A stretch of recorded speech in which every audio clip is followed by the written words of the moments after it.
Welcome to the Heart of Healthcare podcast. I'm Hallie Tecco. I'm Michael Esquivel. And I'm Steve Krause. And every Monday, we bring you the latest in healthcare innovation as we sit down with entrepreneurs and industry experts. So buckle up and join us as we figure out how to improve healthcare for all.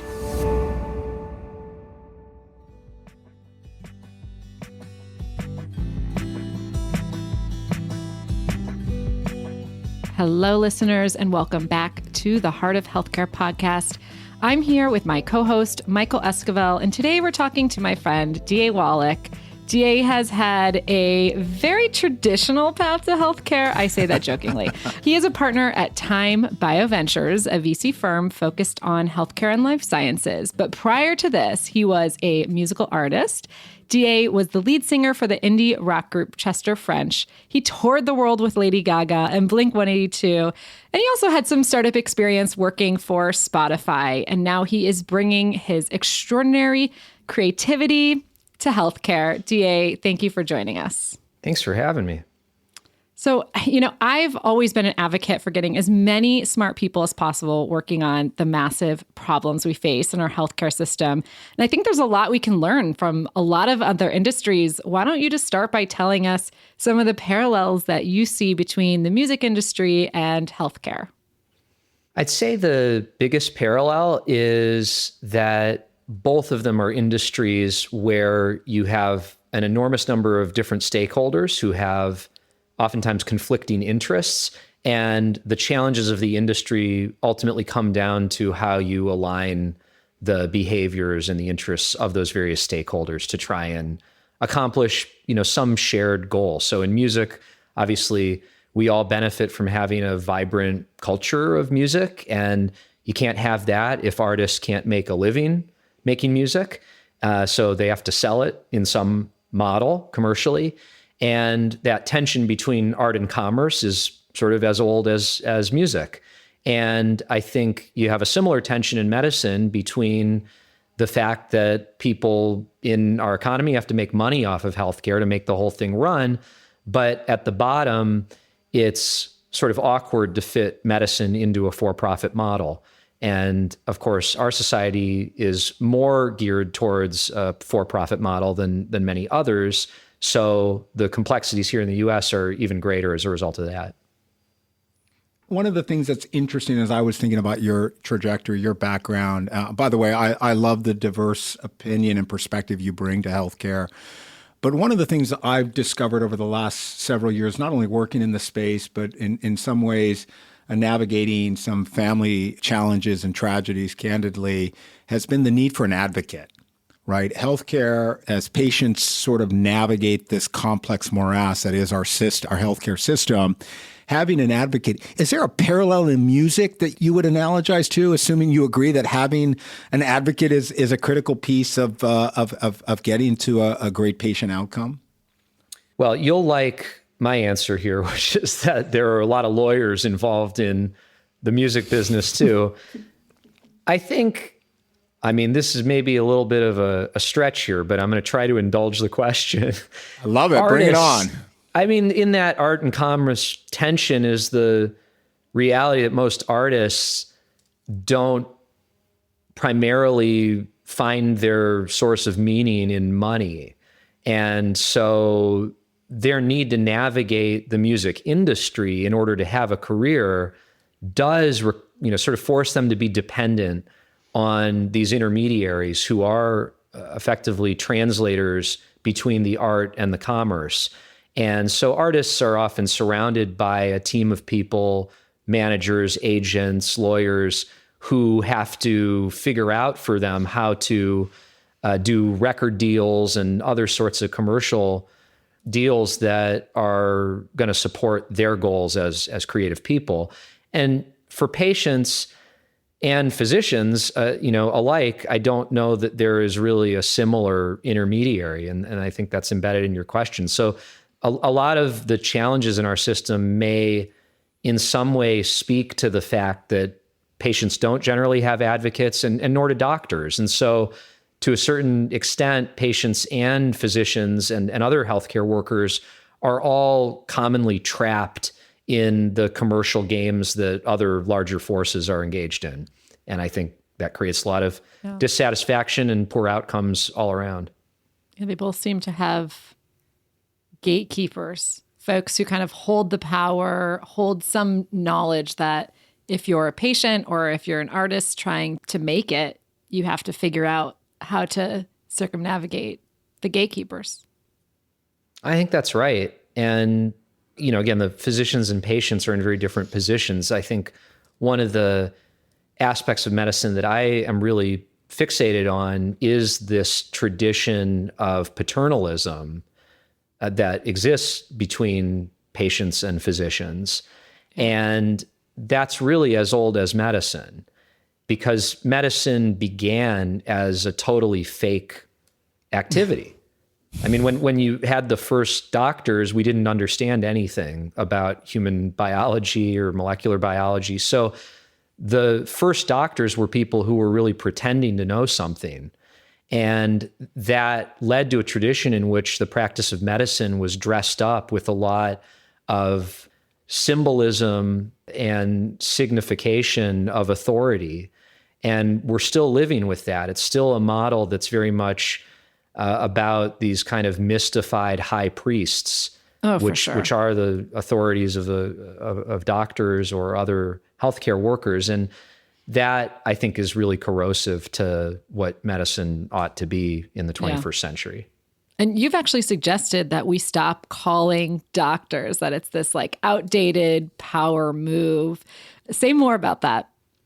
Well, I think as a default, it makes sense to highly regard people who have dedicated their lives to serving others and to investing a lot in their educations and working really hard, which obviously doctors do, but they're not alone in that. I mean, there are plenty of other professionals, from lawyers to people who work on oil rigs, who are engaging in a lot of personal sacrifice and working very hard and going through a lot of education. So we don't call lawyers Esquire anymore. I'm sure there are lots of other...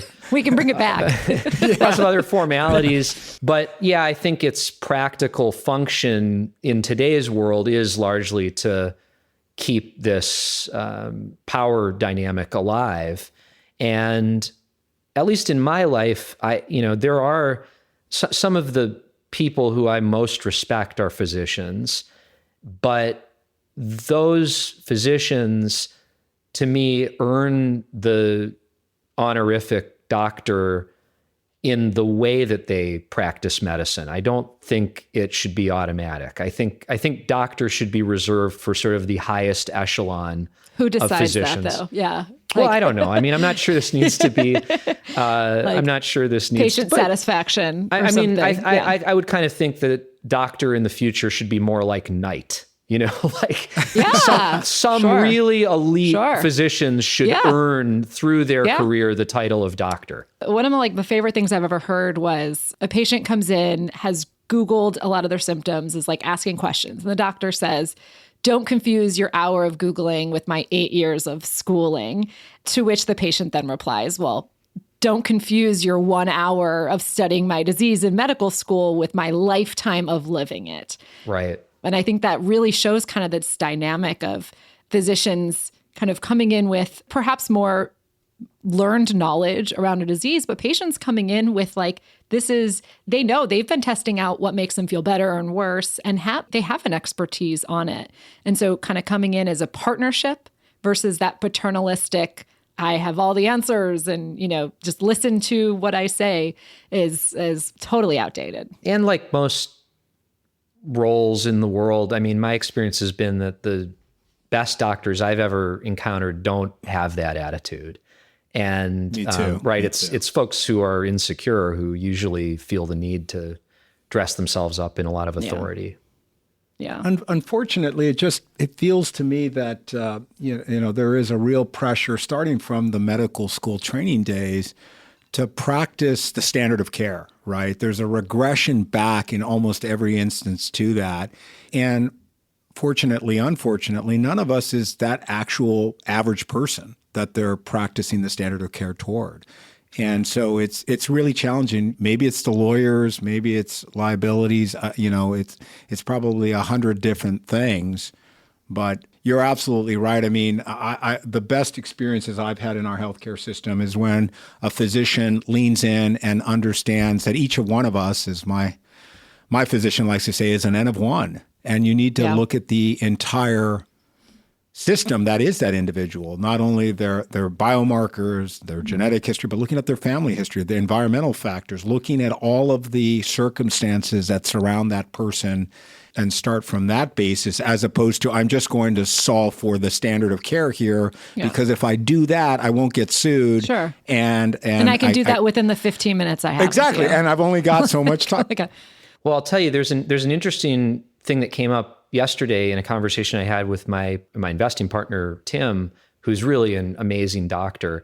And Tim brought up that the pattern is physicians today are much more reliant on tests and imaging than they used to be. So in the days of his training and the way that he learned how to diagnose, the physical exam and the patient interview would get you to the diagnosis, he said 95% of the time.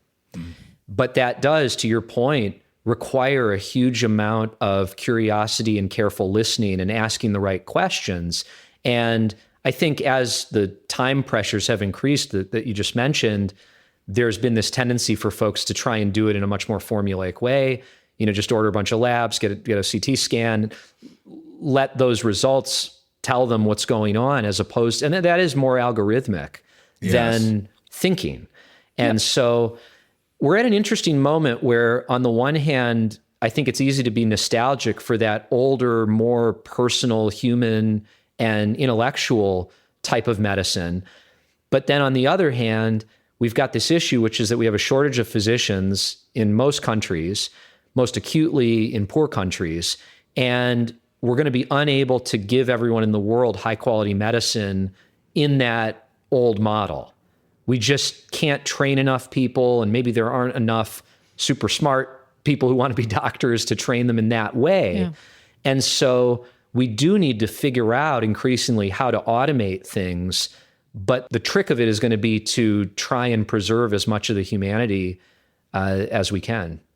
Yeah. So DA, do you think of medicine as an art or a science or somewhere in between? I think it, again, going back to that early history, began as effectively witchcraft. Not even an art. Not even an art. Basically a fake art. And then I think over time, it has slowly become more and more of a science. But if you imagine that we're on this long historical journey from witchcraft to it becoming a fully fledged bona fide science, I think we're somewhere around the 50 to 60% mark. I think we still have a long way to go for it to become a science. And Michael, the standard of care is such an interesting concept. It's one I've been very interested in, because what you really want is for the standard of care to embody everything that humanity has figured out about human health and disease and physiology, and the best practices that evidence supports. And so where there's this tension between medicine as a full science or a kind of engineering discipline and medicine as an art is around to what extent we should have a standard of care that really programmatically dictates everything that is done, versus where is physician choice and individual judgment important. And I'd say physicians, by and large, overemphasize the individual judgment. And you can see the implications of that in how long it takes for new evidence to make its way into clinical practice. So we were, before the podcast, talking a little bit about Marty Makary, who's just been, suggested as the FDA commissioner. He wrote a whole book on this, and it's amazing how many sort of common choices in medicine are made through physician judgment, to the exclusion of highly convincing evidence that something else should be done. And that's a huge problem. I wonder as well, DA, picking up on that thread, if that's also a function of there's only so many increments in the day that a doctor can, or a physician can, master and read and get herself up to speed on these alternative diagnoses, treatments, et cetera. And, you sort of alluded earlier to physician burnout and the demands on her time. But just curious, your reaction to that. I think there's an inevitability to a lot more software mediating the clinical processes. And so Yes. Diagnosis, I think, is largely going to be done in software. Recommending interventions is largely going to be done in software. Making sure that everything humans have learned about medicine becomes present at the point of care is one of the grand challenges we should all be working on right now. And that's something to run at. It's not something to be resistant to. So I think to a certain degree, the prospects of AI in healthcare are much greater than they are in a lot of other areas, because the human labor that we're trying to replace is quite computer-like. In other words, if you think about the ultimate doctor, they've got soft skills, but really they've got that almost encyclopedic memory and this very acute ability to do sort of Bayesian reasoning in real time. So today we've got this, Eric Topol talks about it as like we choose as doctors in the training these like brainiacs, right? You basically you have to have an incredible memory. You have to have an incredible work ethic. You have to be a real outlier type of person to even make it through the gauntlet of becoming a physician in America today. And I think as software plays a much greater role in clinical practice, we should relax that a lot. And we basically need to figure out how to enable much more average people to become medical professionals. I think there are going to be entirely new categories of laborer. There's been a lot of talk about how do we get people to practice at the, quote, top of their license, be it, nurse practitioners doing things that doctors used to do. It's going to go way beyond that. And I think we're going to have new categories that aren't nurses, aren't doctors, but are doing a lot of doctor-like things in concert with really good software. So what did you think of that study that just came out from Beth Israel? They covered it in the New York Times, that actually AI alone is a better diagnostician than a doctor with AI. Well, it's really interesting. I doubt that is true of the very best physicians, but I don't doubt that it's true of the average physician. And complex to unpack exactly why they got those results, but it may have something to do with this sort of ego element, right? That the physician working with the AI is second guessing it when it shouldn't because of certain very human biases that individual has. Now, on the other hand, you take a sort of super doc like my partner, Tim, and every AI system we've tried, he immediately finds holes to poke in it.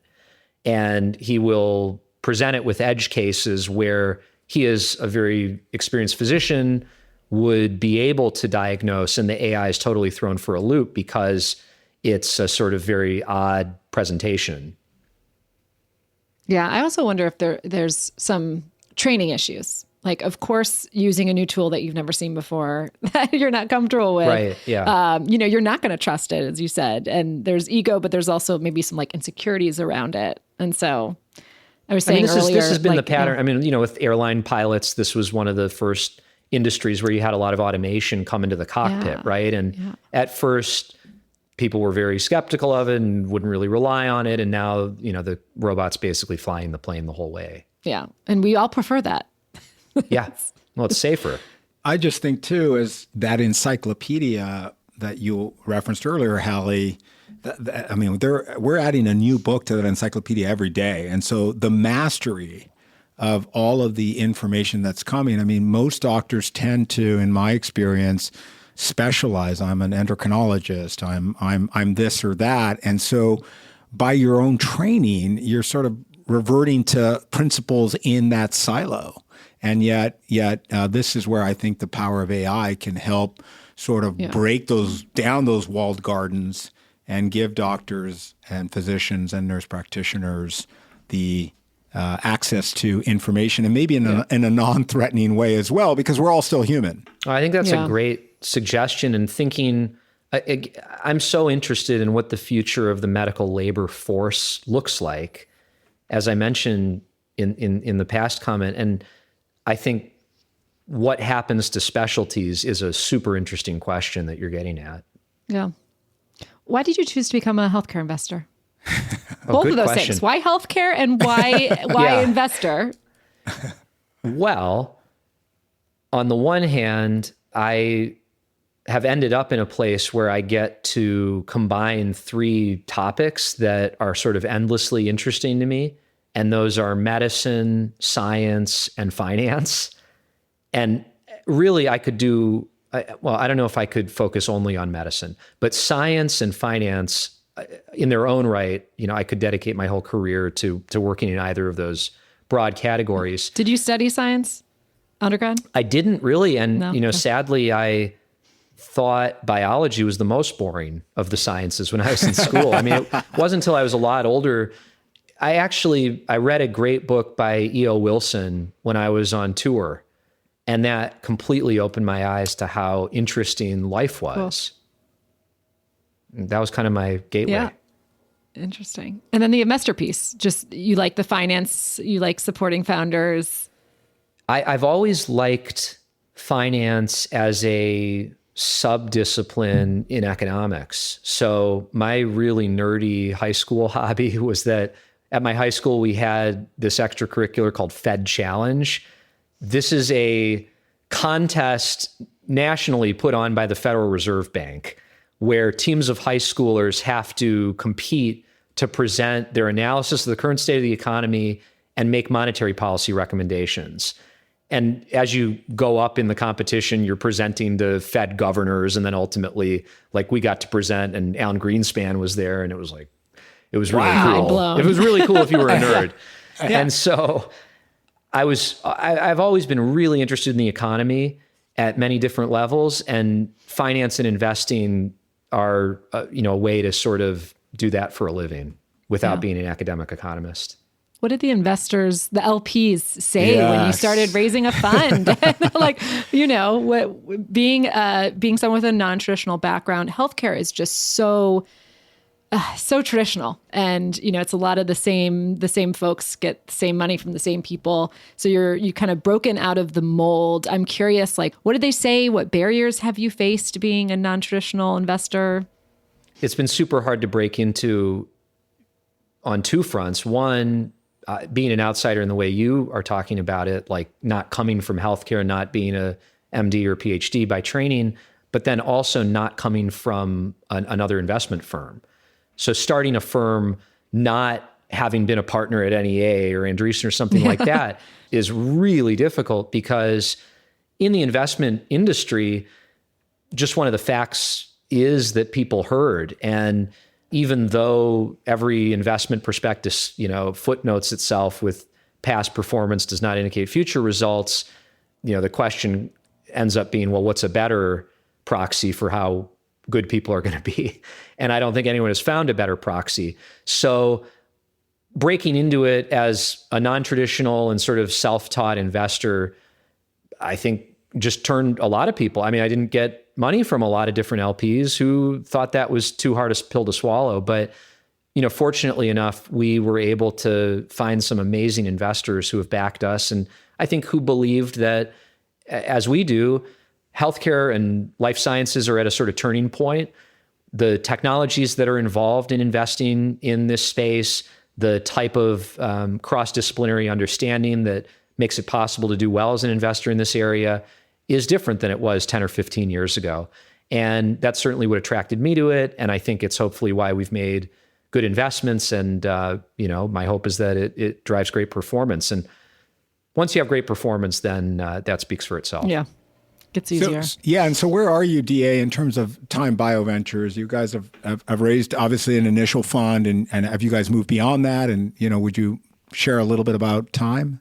Sure. Well, we're sort of in the tail end of investing our first fund. We've got 15 companies in our portfolio so far, and we're going to add probably 2 more and then wrap it up. And the next focus will be raising the second fund. So it's been a wonderful experience investing fund 1. We're managing about 100 million. So not huge for this market, but still quite huge respectable for a first fund. Yeah. And it's been super exciting and interesting over the past few years to look at this point, thousands of companies. And one of the things that sets us apart is that we really are transdisciplinary. So we look at drugs, diagnostics, research tools, medical devices. We look at healthcare delivery businesses that are doing something innovative around the way care is brought to patients. And so every day is different. And we get to kind of take a panoramic view of all of the innovation that's happening in medicine. And then from that, we try to pick the companies that we believe are going to have the biggest impact on the standard of care, irrespective of what silo they're in.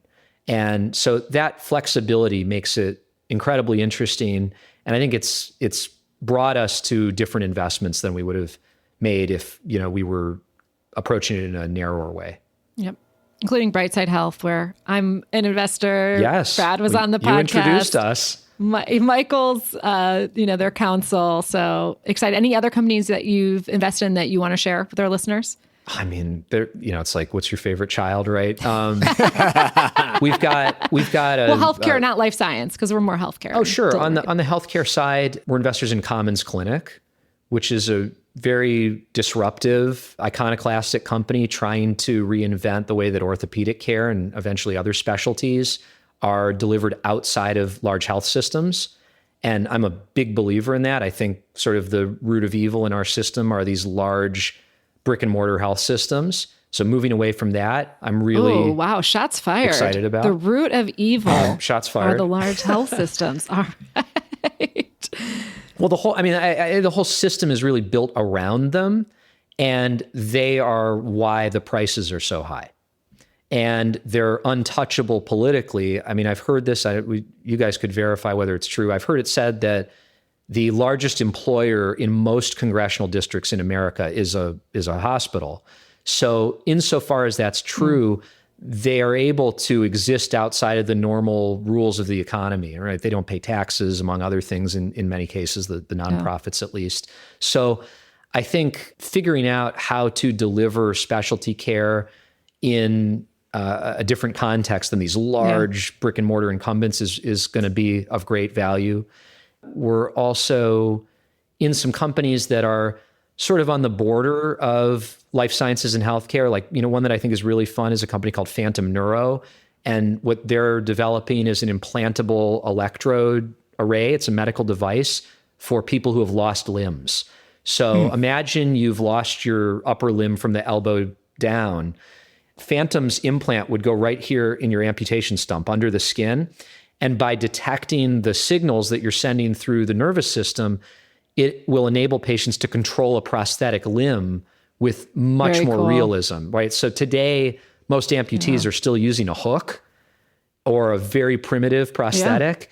And I mean, this is like Civil War era technology. So really interesting to me to think about how we can, with technology that's already de-risked, give those patients just such a higher quality of life. And so those are just and we've got so many, but.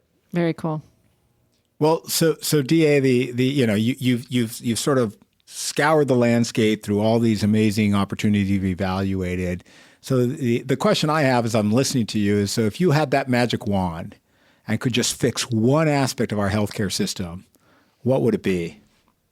If I had one shot, what I would do is I would have this, I would fast forward us into this future where every clinical interaction is backed up by this universal standard of care, where all of human knowledge about medicine is computationally embedded in every care decision, and therefore every care decision that is made in the real world is one that is substantiated by the best evidence we have.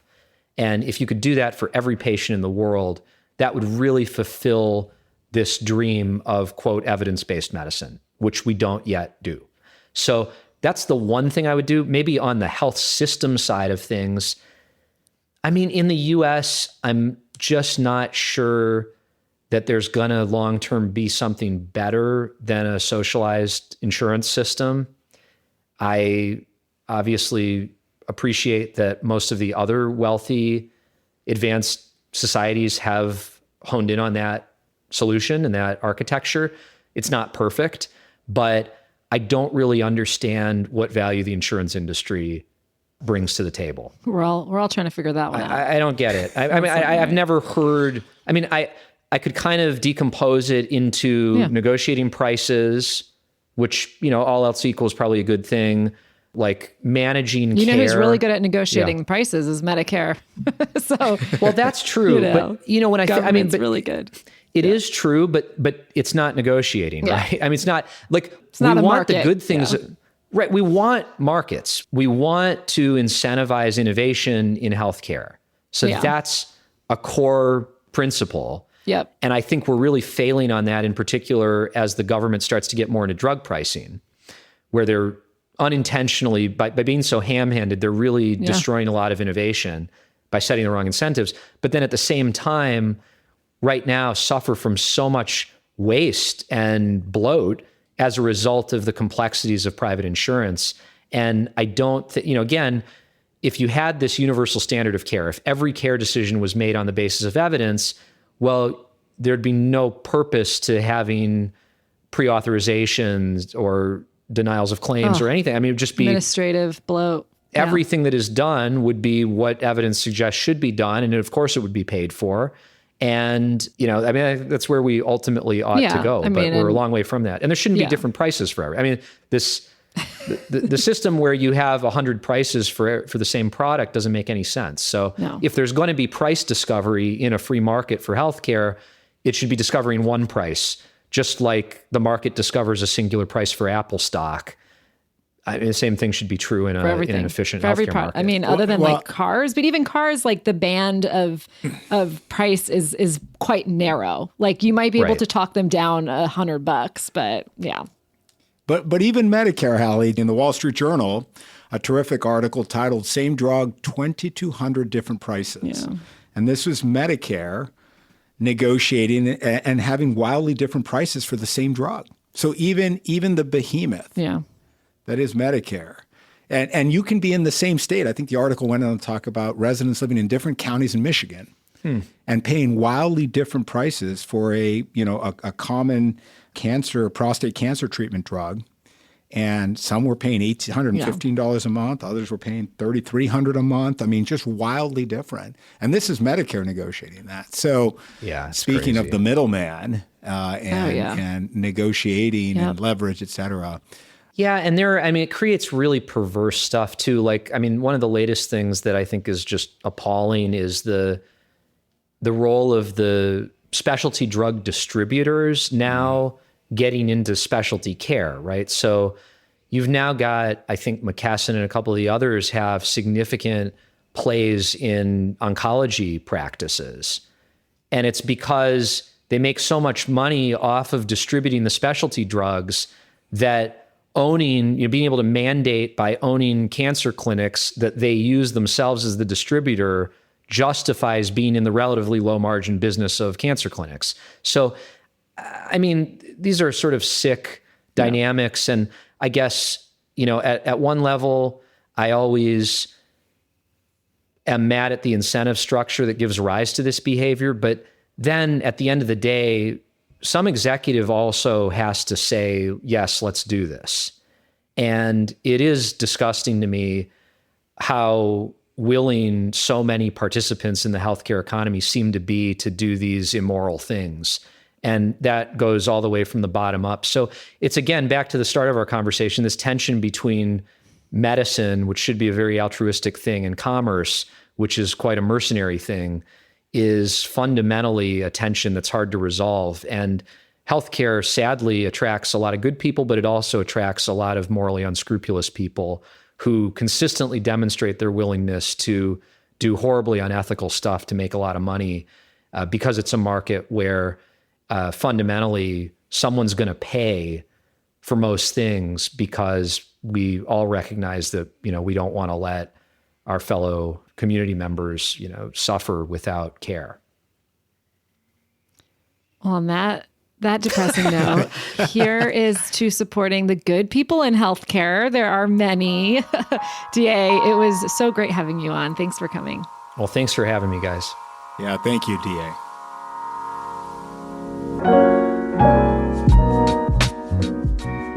Thanks for listening to The Heart of Healthcare. If you enjoyed this episode and you'd like to support the podcast, please leave a rating and review, and don't forget to subscribe. The Heart of Healthcare is produced by Hallie Tecco and hosted by Michael Esquivel, Steve Krause, and Hallie Tecco. The show is engineered, edited, and mixed by Kyle Moore. Visit our website, heartofhealthcarepodcast.com, for show notes and details.